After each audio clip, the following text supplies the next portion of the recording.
By ship and by air, the Coast Guard 24/7 says it has searched an area, as you look at their work there, an area roughly as large as the state of Iowa. It's a daunting task, and one tonight that experts say should remind anyone who routinely boats offshore of the life-saving value of emergency locator beacons. Michelle Casales live in Lake Park with a close-up look. Michelle? Michael, it's something no one wants to think about, your boat capsizing or sinking. You're already required to have life vests on board, and these will keep you afloat. But when you're in distress, there's one device you can activate that will send your location to the Coast Guard. In a moment of panic, there may not be a lot you can grab or do to prepare for going overboard. Experience only gets you so far.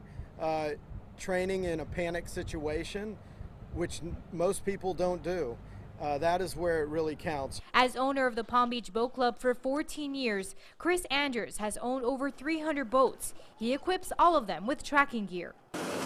Every boat is susceptible to something happening on the water. No boat is safe. In rough conditions, you should already have a life vest on, but when disaster strikes, you have seconds to figure out how you'll stay alive. First thing you're going to do, open up your distress signal on your VHF, hit that. That's going to activate your emergency signal to the Coast Guard.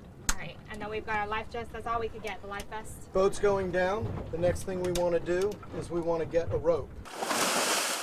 If you need to be rescued, the Epirb device, which stands for Emergency Position Indicating Radio Beacon, is a real beacon of hope. So if you're out on the water and all you've got is your life vest on, you want to make sure you have one of these Epirbs where you can send a distress signal out to the Coast Guard. It's a GPS device. It tells the Coast Guard exactly where you are. Local fishing store West Marine says Epirbs have been flying off the shelves this week. Anders says that and keeping a cell phone in a waterproof pouch could be your chance at being found. It's something to think about. Unfortunately, everybody thinks this will never happen to them.